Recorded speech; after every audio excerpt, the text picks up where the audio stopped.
Halo semuanya, jumpa lagi di channel Dares kita, dan kali ini saya ada di The Next Co-Living. Ini adalah salah satu hanging trees mereka.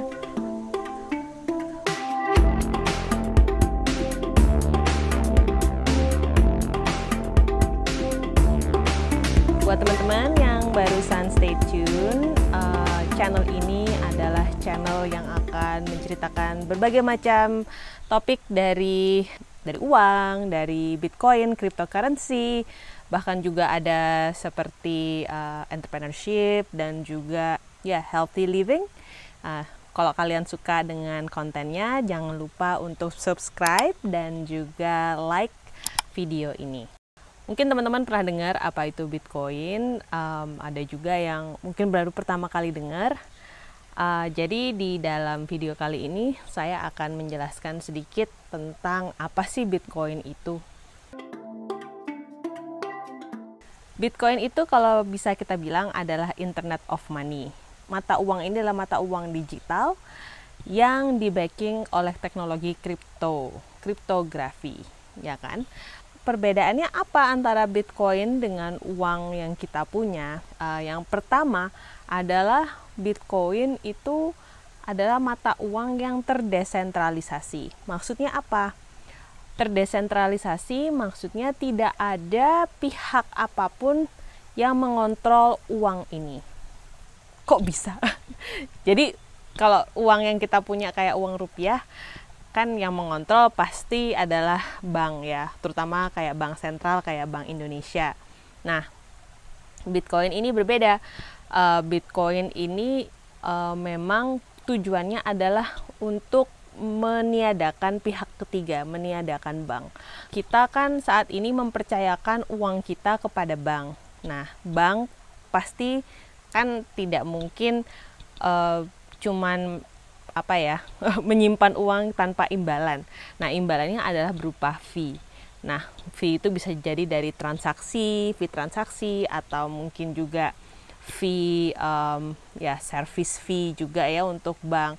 Dan uang ini bisa jumlahnya bisa jadi kayak miliaran dolar gitu. Nah, tapi permasalahannya dengan adanya pihak ketiga, dengan adanya bank, maka transaksi itu kan bisa dibilang agak lama. Oke, mungkin kalian bilang, loh, tapi kan kalau aku transfer uang dari misalkan dari rekeningku dengan bank yang sama, itu akan dapat dalam hari yang sama juga atau saat itu juga. Ya, karena kalau di satu bank kan berarti cuma mereka memindahkan buku aja ya, mereka memindahkan catatan buku. Tapi kalau misalkan kalian mau mengirimkan uang dari Indonesia ke Afrika, misalkan kan gitu, dari Indonesia mau ke Kenya, berarti kan biasanya ada jeda waktunya, ada sekitar mungkin bisa jadi uang itu dikirimkan dalam mungkin minimal 5 hari kerja ya kan, karena nanti dari Bank Indonesia mereka akan meminta dari kayak semacam bank intermediary.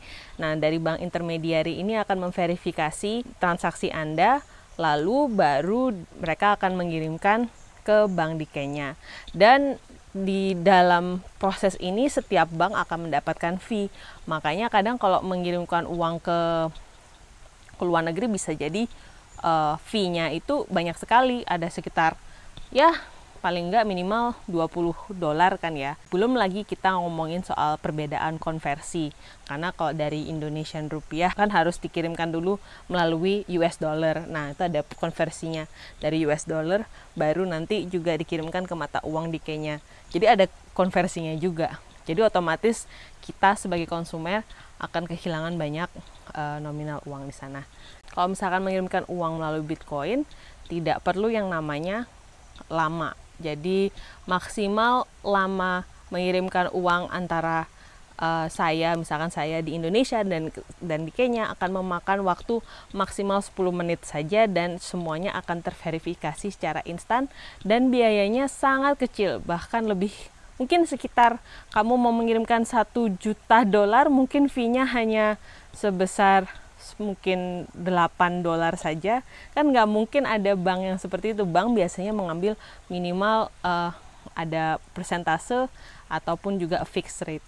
Dan yang ketiga, Bitcoin itu jumlahnya terbatas.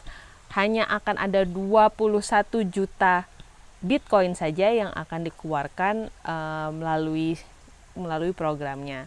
Nah, jadi dari tahun 2009 pada saat Bitcoin pertama kali dibentuk oleh Satoshi Nakamoto hingga sekarang itu sudah ada 18 juta Bitcoin yang sudah dikeluarkan dari sistem. Nah, masih ada sekitar 2,5 juta lagi yang masih belum terkeluarkan ya. Tapi permasalahannya sekarang banyak perusahaan-perusahaan yang juga mulai melirik ke Bitcoin dan mereka menginginkan untuk menyimpan nilai uang mereka dalam bentuk Bitcoin, sama seperti perusahaan menyimpan nilai harta mereka dalam bentuk aset seperti emas atau tanah atau mungkin saham atau obligasi. Nah, sekarang juga mulai perusahaan-perusahaan melirik Bitcoin karena melihat performance-nya sangat bagus dari 10 tahun terakhir ini. Dan keuntungan yang terakhir, Bitcoin ini bisa diakses oleh siapapun yang punya internet. Ini makanya sangat bagus untuk negara-negara yang warganya banyak yang tidak memiliki rekening bank, seperti Indonesia atau negara-negara berkembang kayak Bangladesh atau India atau bahkan kayak Venezuela kayak gitu. Bukannya Venezuela nggak punya rekening bank sih, cuman karena mata uangnya yang sangat turun ya sekarang.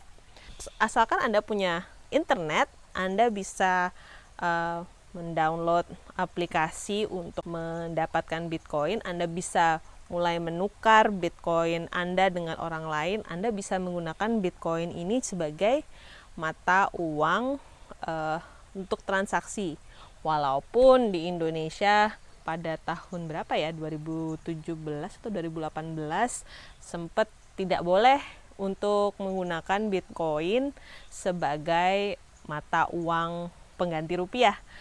Tapi yang diperbolehkan adalah sebagai aset komoditas untuk di trading, diperjualbelikan. Sehingga tidak masalah kalau misalkan Anda punya Bitcoin, itu gunanya untuk saat ini banyak orang menggunakan Bitcoin sebagai aset untuk menjaga nilai dari harta mereka gitu. Oke, jadi itu dulu penjelasan dari saya mengenai Bitcoin. Untuk penjelasan lebih mendalam tentang Bitcoin, silahkan cek video-video selanjutnya di channel saya. Sampai jumpa, bye-bye.